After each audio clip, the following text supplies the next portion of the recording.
আসসালামু আলাইকুম প্রিয় দর্শক, গতকাল আমি একটা কন্টেন্ট করেছিলাম যেখানে আমাদের উপদেষ্টা মাহফুজ আলম সাহেবের শপথ ভঙ্গ করেছেন বলে আমি কিছু দাবি করেছিলাম, কিছু কথা বলেছিলাম। তো এটা নিয়ে আমার ওই কন্টেন্টে অনেক ধরনের কমেন্ট এসেছে। কেউ বলেছি ঠিক বলেছি, কেউ বলেছি ভুল বলেছি, কেউ বলেছি দালালি করেছি, নানা ধরনের মন্তব্য। সে মন্তব্যগুলোতে আপাতত আর না যাই। আমি বরং আজকে আমার কি প্রতিক্রিয়া আমার কাছে কেউ জানাবো সেটা আমি একটু বলি। আমাকে আজকে একজন বললেন যে মাহফুজ আলম সাহেব নিজেও নাকি ফেসবুক স্ট্যাটাসে আরেকটা স্ট্যাটাস দিয়েছেন এবং সেখানে শেখ মুজিবের ছবি মানে নামানোতে যাদের দুঃখ হচ্ছে, যারা নাকি এটা প্রতিবাদ করছেন, তাদেরকে উনি বলেছেন তারা নাকি গণ আন্দোলনের সঙ্গে তাদের সেন্টিমেন্ট নাকি নাই, তারা নাকি তার বিরোধিতা করছেন।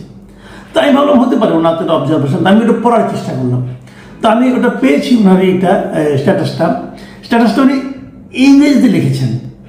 অনেক সময় হয় এরকম যে কেউ বাংলা লেখার চেয়ে ইংরেজিটা ভালো লেখেন, অথবা ইংরেজিতে মনের ভাবটা ভালো প্রকাশ করতে পারেন। হয়তো উনিও সেই গোত্রীয় একজন, কারণ আমি দেখেছি যে ওনার প্রায় ম্যাক্সিমামই ওনার গুরুত্বপূর্ণ স্ট্যাটাসগুলো উনি ইংরেজিতে লেখেন, ভালো ইংরেজি। তো সেটাই পড়লাম। পড়ার পর আমি কি বুঝলাম, এটা আবার মিলাতে গিয়ে আমি দেখলাম যে দেশের অনেকগুলি পত্রিকা সেটাকে আবার অনুবাদ করে দিয়েছে। তো আমি প্রথম আলোর ভাষণটা নিচ্ছি, ওদের অনুবাদটা আমার পছন্দ হয়েছে। আমি এটা নিয়ে আরেকটু কথা বলতে চাই। আমি মনে করি কথাটা বলা উচিত যে আমি কি বলেছিলাম আর ওনারা কি ব্যাখ্যা দিচ্ছেন, এই দুটোর মধ্যে কোনো মিল নেই। মিললে এই কারণে উনি যেটা লিখেছেন সেটা ছিল দ্য ফলেন শেখস, মানে পতিত শেখরা। শেখরা বলতে উনি শেখ মুজিব এবং শেখ হাসিনাকে বুঝিয়েছেন। এই পিতা এবং কন্যা কেন পতিত হয়েছে সেগুলো উনি ব্যাখ্যা করেছেন। কোন ব্যাখ্যা করতে পারেন। আমি এখানে দুই তিনটা জায়গা আপনাদের একটু পড়ে শোনাবো, মানে তিনটা জায়গায় আমি বেছে নিয়েছি, তিনটা জায়গায় একটু পড়ে শোনাবো। এক জায়গায় উনি লিখেছেন যেটা নাকি বাংলা করলে যেটা হয়, আমি প্রথম হলো বাংলাটা পড়ে শোনাচ্ছি। সেখানে বাংলা যে কথাটা আসে সেটা হলো যে তবে শেখ তার ৭১ পূর্ব ভূমিকার জন্য সম্মান পাবেন যদি শেখের ৭১ পরবর্তী গণহত্যা, জোরপূর্বক গুম, দুর্নীতি, দুর্ভিক্ষ ও নিশ্চিতভাবে ৭২-এর সংবিধান যা বাকশাল প্রতিষ্ঠার পথ প্রশস্ত করেছিল, এসবের জন্য তার দল ও পরিবারের সদস্যরা বাংলাদেশের জনগণের কাছে ক্ষমা চান। মানে উনি বলতে যাচ্ছেন যে শেখ মুজিবুর রহমানের ৭১-এর আগে যে ভূমিকাটা ছিল, ৭১ পূর্ব মানে কি ৭০ নির্বাচন পর্যন্ত নাকি ৭১-এর ২৪শে মার্চ পর্যন্ত, উনি আসলে কি বলতে চেয়েছেন? যখন ৭১ পূর্ব বলেন তখন আমি ধরলাম যে ৭১-এর ৭ই মার্চ, ৭১-এর ২৫শে মার্চ পর্যন্ত, অথবা ৭১-এর যে ভাষণ অথবা আন্দোলন, এগুলো উনি বাদ দিচ্ছেন। এগুলি উনি অপরাধের পর্যায়ে পড়ে।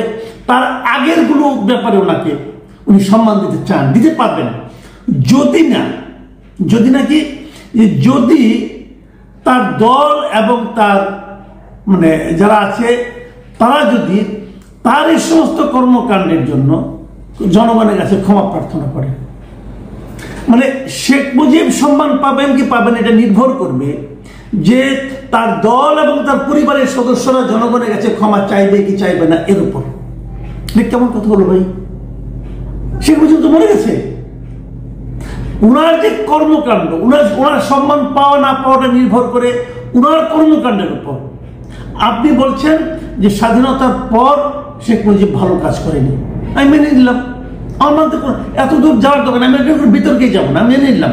আমি নিজেও মনে করি উনি শাসক হিসাবে খুব ভালো শাসক ছিলেন না, আমি নিজে মনে করি।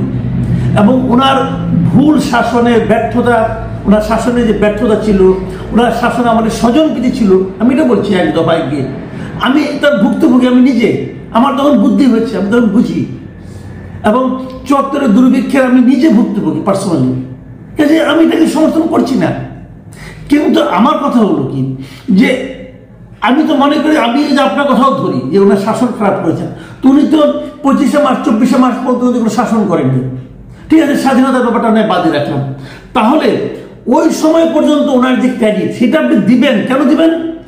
যদি তার পরিবার এবং তার দল তাদের কৃতকর্মের জন্য ক্ষমা চায়।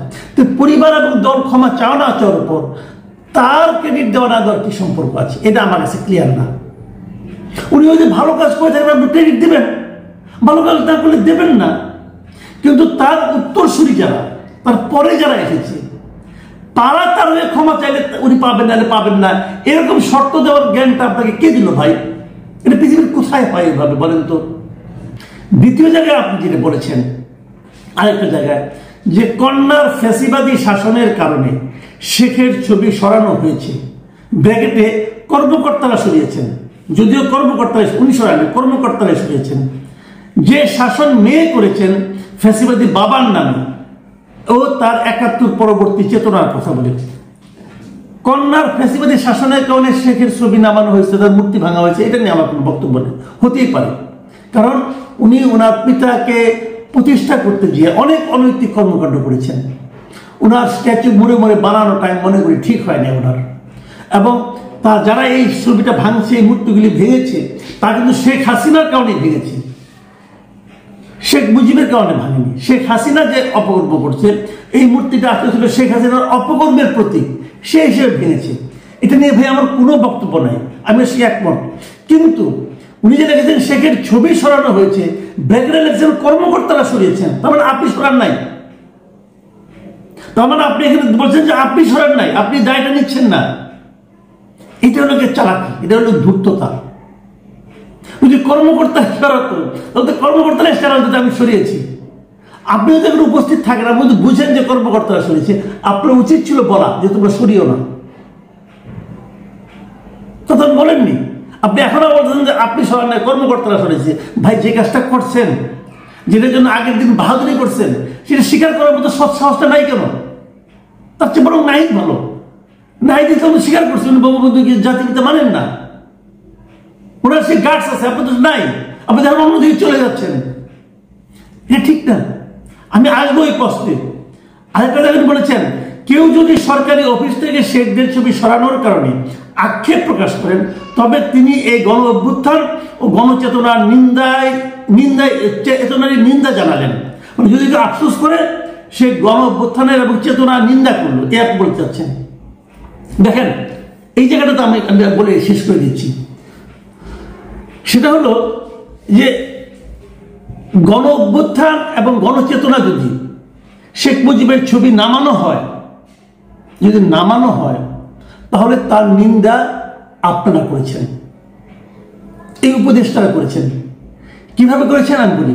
শেখ মুজিবের ছবি দেওয়ালের মধ্যে, অফিসের মধ্যে, বঙ্গভবনে, সরকারি অফিসে প্রধানমন্ত্রী এবং অন্যান্য মন্ত্রীদের, উপদেষ্টাদের মাথার উপর থাকবে, এটা কিন্তু এই চেতনার অংশ না হয়ে থাকে, না হতে পারে, আমার কোনো সমস্যা নাই।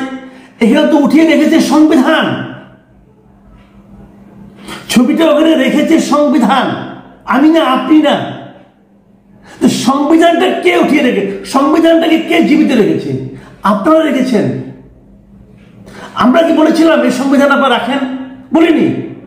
আপনারা প্রথম দিনই সংবিধানটাকে বাতিল করে দিতেন, আপনারা প্রথম দিনই সংবিধানটাকে স্থগিত করে দিতেন, তাহলে তো এই প্রশ্নগুলো উঠতো না। আমার প্রশ্ন কিন্তু মাহফুজ সাহেব বঙ্গবন্ধুর ছবি নিয়ে নয়, আমার প্রশ্ন কিন্তু বঙ্গবন্ধুর শাসন নিয়ে নয়, আমার প্রশ্ন কিন্তু শেখ হাসিনার ফ্যাসিবাদী শাসন নিয়েও নয়। আমার প্রশ্ন হলো যে আপনি সংবিধান মানতেছেন কেন? আপনি সংবিধানকে জীবিত রেখেছেন কেন? আপনি সংবিধানকে বাতিল করে দিচ্ছেন না কেন, অথবা সংবিধানকে স্থগিত করে দিচ্ছেন না কেন?